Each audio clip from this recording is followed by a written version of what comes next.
Gandang tanghali mga idol. Nakuha Ito tayong City pako. Hall ng Malabon. Ito na yung Tagal ko nang pinaka-center ng hinahanap tong Malabon. gulay na to kasi pag Ito yung umuwi ako simbahan. sa amin San sa Leyte, Bartolome ito ito mga yung idol. hinahanap ko kagad. Ito yung pinapagulay ko Ganda na. kagad. Sarap to mga idol pag ginigisa. Pero malaki rin yung Ayun, Malabon ganito mga ang idol. gagawin ko Kasi ngayon. 21 Gigisa ko barangays din yan. mga idol tapos lalagyan ng Pero ito sibuyas, yung sentro kamatis, nila. tsaka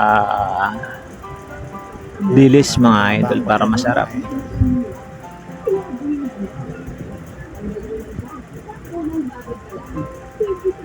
Tapos may gasolinahan dito sa bandang kaliwa mga idol. Mga idol, Palit-palit niluluto nga na pala natin. tayo.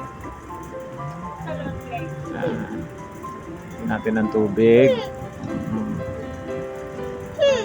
Pahayaan natin kumulo mga idol para ilalagay Sinis na natin mga yung idol kasi gulay. may ginagawang kalsada. Ito, konting toyo.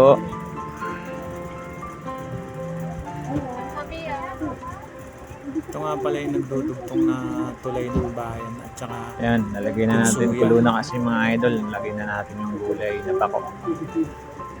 Ayan. Naluto na mga idol.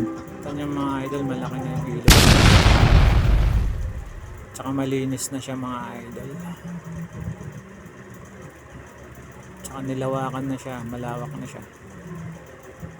Makikita nyo yung tulay nila. Design puro isda. Kasi maraming isda dito mga idol, punduhan kasi. Dito rin sa Malabon yan mga idol.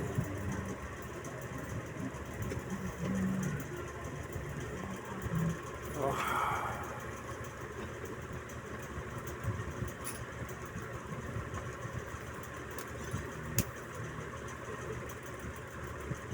Ito na yung barangay Tunsuya mga idol. Sa kabila naman, Longos.